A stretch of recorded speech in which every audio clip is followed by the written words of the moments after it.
We're going to start with the first of our four topics, the oversight of the financial reporting process. Certainly the increasing complexity of business, the globalization of business, and the emergence of new risks are really demanding a lot from the attention from audit committees. And you may recall that, at least in the U.S., the Sarbanes-Oxley Act really legally established the audit committee the responsibility of overseeing the financial reporting process of the issuer. So my first question is to our singular audit committee member here.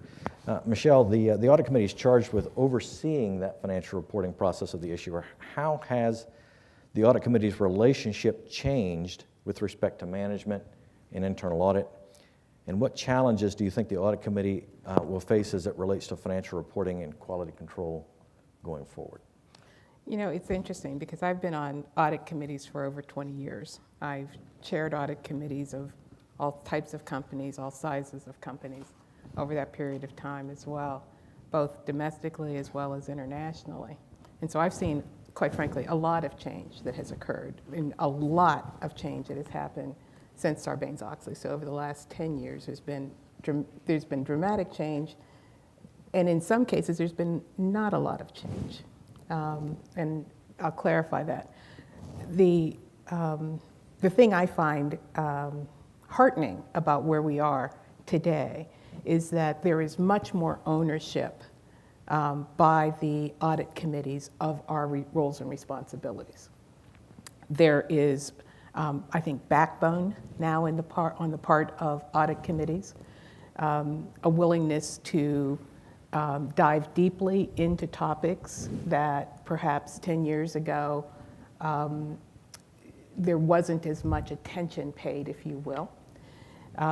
We are much more involved and engaged in the development of our agendas, on the development of the topics on which we would want to make sure that we have information on, in terms of also having educational time within the audit committees, so that as we begin to think about, either critical accounting judgments or I'll give you a good case in point. One of my boards just recently did a significant acquisition. Our deep dive topic, as we call them deep dive topics, this year was on, or in July, was on purchase accounting. And so as we went through our deep dive topic, we married that purchase accounting discussion to the actual transaction that we were just in the process of executing, and talked about purchase accounting and the accounting issues and what our disclosures would have to be using an actual transaction. And so it was real live, so that when we did our 10Q discussion, it was a pretty easy discussion because we had just gone through it as part of our deep dive discussion. That type of engagement and direction and involvement would not have happened 10 years ago. It would have been interesting if we would have even had a discussion on the actual nits and gnats of purchase accounting, and to have it be something that's more than cursory we wouldn't have done that 10 years ago.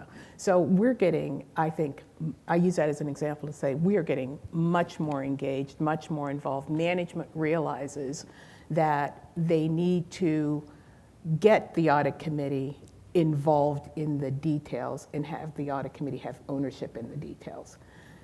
Earlier, I think there was not a belief that we needed to do that, Trust us, everything's going fine. We'll give you sort of the general outline, and that's enough for the audit committees. I think management is past that. The audit committees are past that. We're deeper into that information. Marry that to our relationship with internal audit, and you didn't mention internal audit when you were giving your introductory remarks, but I think internal audit has become just an incredibly valuable part of this process for not only audit committees, but for the process of audit quality. I use our internal audit group as our arms and legs, as our independent voice within the organization. As audit committee chair, I protect them from the slings and arrows that they may have, because it's very difficult for them to walk that fine line of being independent and objective, but still realizing that their careers typically will be within the company. And so the audit committee has to really walk a fine line with them to protect them. And we're finding that the relationship between the two has become, between the audit committee chair in particular and the audit committee and internal audit, has become much more substantive over these last 10 years. Internal audit now has a very specific role. Their information gathering and their role within the organization to be the eyes and ears of the audit committee, I think is becoming more and more understood within the organizations. And that relationship has strengthened, I think, deeply over this period of time. I think the challenge we have is, quite frankly, time management. I mean, to me, I've had audit committee meetings that I would say on average for most of my companies are in-person meetings are, let's say, 5 times a year, 3 hours at a crack, sometimes 4. We have telephone conference meetings, and those telephone meetings started out being reviews of the quarterly, the 10 Qs. That was maybe a half hour. Those meetings are now an hour by phone, and that's 4 or 5 times a year. I have as an audit committee chair meetings with the external auditors, with the internal auditors, phone calls with the CFO routinely, at least probably every 6 weeks, if not every month, to make sure that I understand what's going on. So time management is a challenge for audit committees today. And as we get more involved in compliance and risk orientation, it is extending that responsibility and that reach. So I think that, to me, is one of the biggest challenges, is how do we do everything that is now on our plates, bringing in the compliance components as well as the financial reporting components. And I see a great deal of overlap between the two, because a lot of the areas of risk ultimately will show up in your financial statements somewhere or other. So I don't disagree with some of the responsibilities that we have, but it's getting to be a bit much in terms of just the amount of time that we engage in this. So I'll stop with that. So Bob, let's take that. I mean, what Michelle talked about was really the evolution of this part of the profession. Where are we in that evolution? Well, in my view, I think overall we're in a relatively good place and an immeasurably better place than we were 10 years ago. Now, you had a little math issue. See, the PCOB was not declared operational until January of 2013, so I'm going to go with the 10 years. But the changes implemented, I just want to remind us all that journey was not even. We spent a year or so trying to figure all this out. What's the audit committee what are they supposed to change now that they have these new responsibilities? And we spent a couple years trying to implement 404, and the aftermath of the 2004 assessment was several years of repairs and maintenance, right, getting rid of material weaknesses, significant deficiencies, regular deficiencies. And right about then, as we're in the middle of that, then AS5 came out, and we had to figure out how do we rescale 404 to sort of get it right or live within the spirit of the new standard, but still have a robust audit process to give an effectiveness report. And we also had a number of new accounting standards at that time. So And a financial crisis. And the financial crisis, which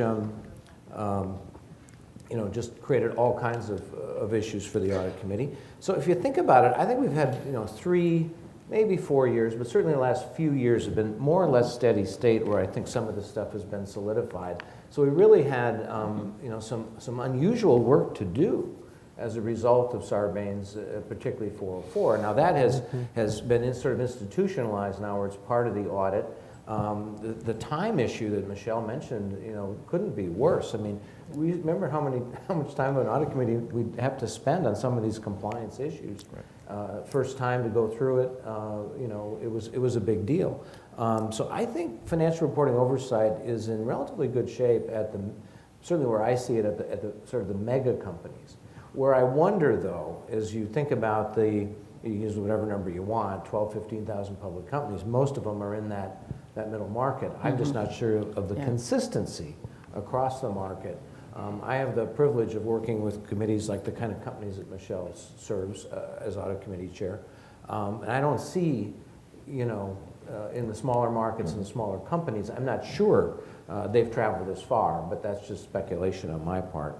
And I do think it can improve. I think it needs to continue to evolve, and I think later in this discussion we'll talk about it, but I think really there's more to be done in terms of oversight of the external audit. Okay.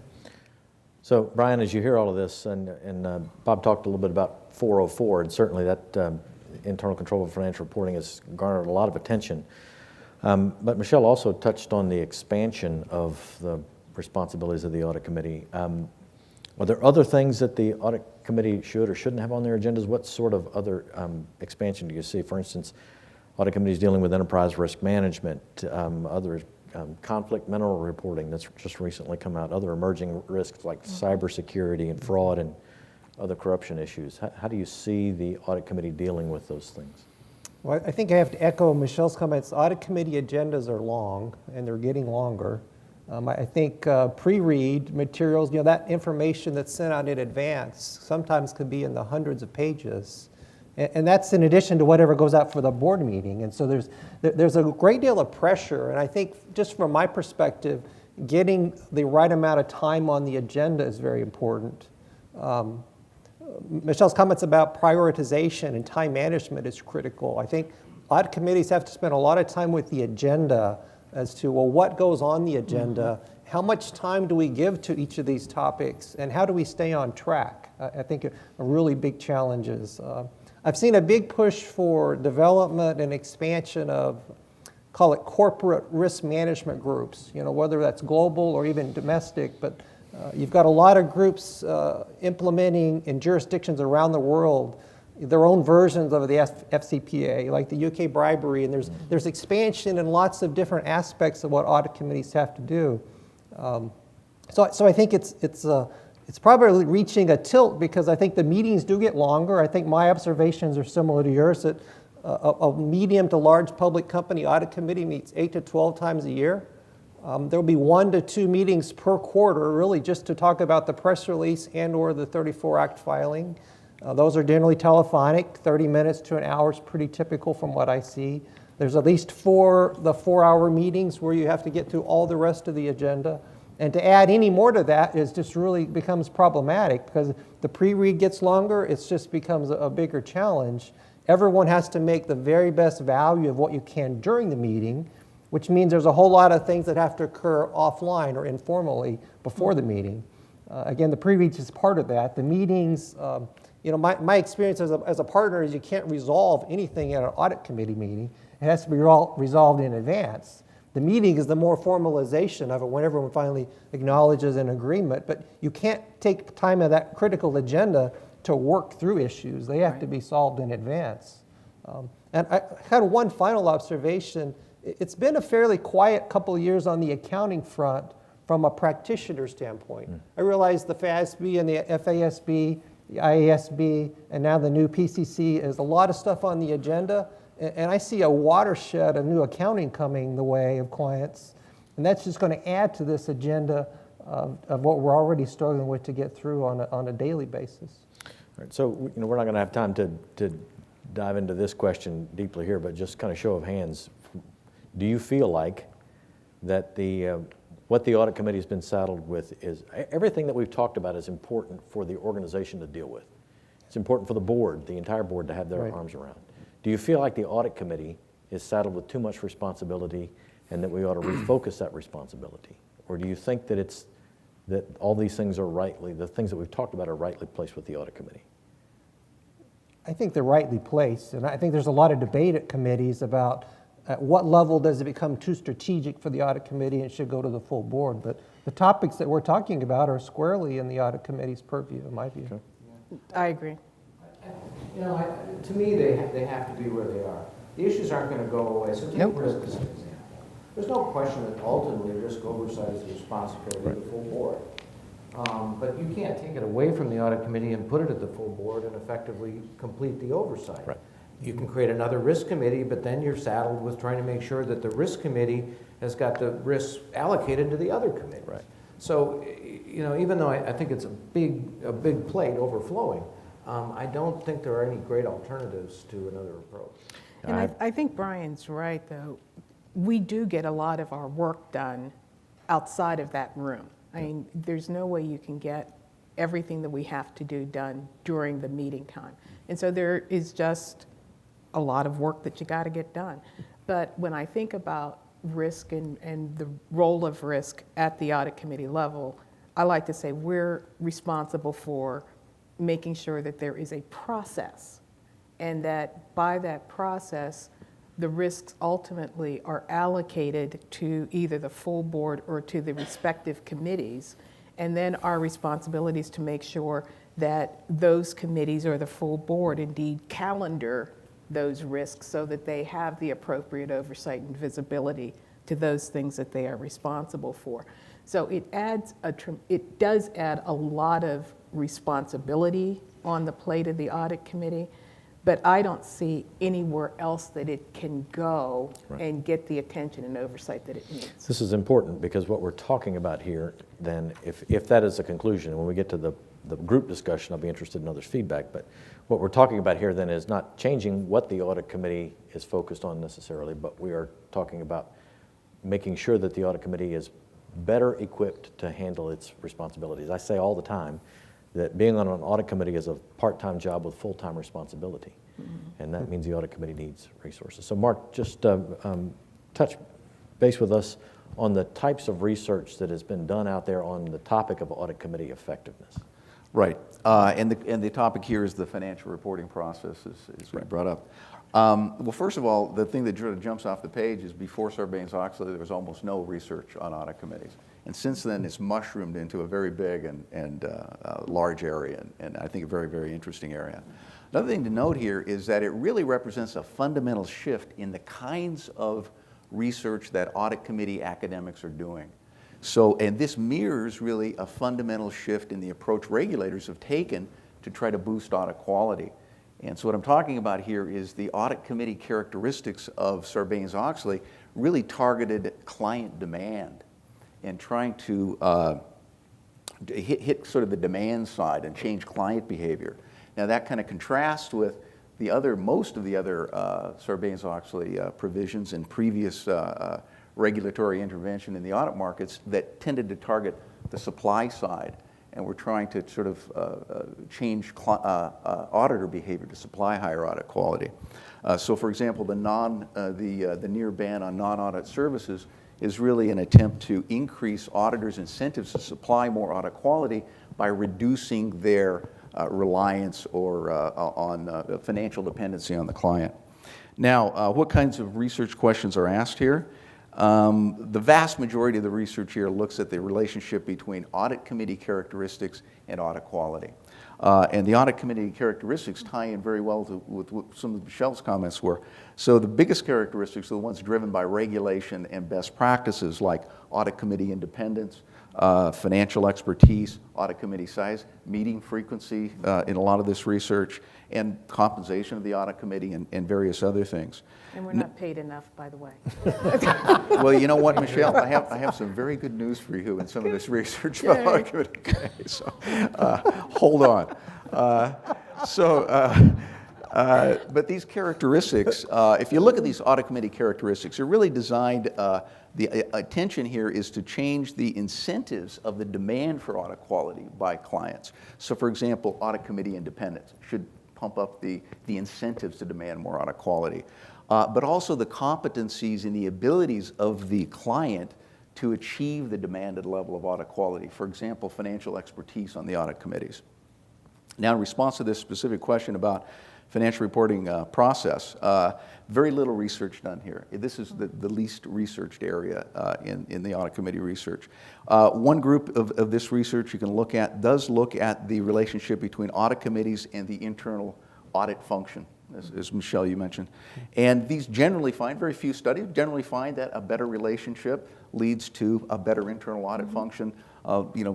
Bigger audit committees tend to have bigger internal audit departments. There's also some evidence that if the audit committee is a little more involved in the oversight of the internal audit function relative to management, those companies tend to have better internal controls over financial reporting. Another group of these studies looks at the association between audit committee characteristics and reported internal control weaknesses. So this is tangential evidence. This is a little bit indirect. But these studies tend to find that companies with more independent and more financial expertise on the audit committee tend to report fewer internal control weaknesses, and those weaknesses tend to get resolved more quickly. There's also evidence that audit committees, that companies that report internal control weaknesses tend to fire their audit committee more frequently, tend to turn over the audit committee more frequently. So that provides incentives for audit committees, of course, to look at these issues. There's also some evidence that audit committees are associated with, larger audit committees are associated with more accurate financial or management for earnings forecasts, consistent with a better quality internal reporting environment. So in summary then, the research here I think is quite limited. There's a lot more to be learned in this area. One path forward is to dig deeper into these relationships between the audit committee and the internal audit function, the audit committee and management. Another path is to identify new audit committee characteristics that may be associated with auditing quality.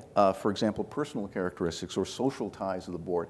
And in fact, there's some research at the conference this week on this, and I believe the CAQ has funded some research in this area within the last couple of years.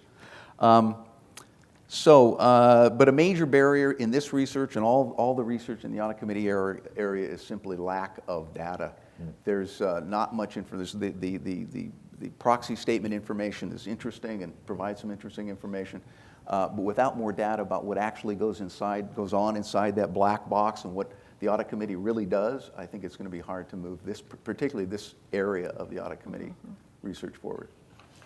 Just a question, Mark, on the data access, is this, to have direct access to companies and audit committees to not have to rely on just public reports, but some kind of survey tool or interview tool, is it, if people have tried, are they just being told by whether it's the corporate secretary or the board members themselves that they're just too concerned they're going to get into private information and the like? I mean, is there a barrier there? Well, I think generally speaking, there's a reluctance on the part of client firms to disclose information they don't have to disclose, especially when it could reveal proprietary information or information that they feel may be interpreted incorrectly. Just, a healthy dispute about an auditing application, for example, may be misinterpreted. Sure. So I think there's just a general reluctance on the whole. Okay. All right, as I expected, no shortage of comments on all these topics. We have about 35 minutes to cover our next three topics, so we're going to pick up before we get into the open dialogue portion.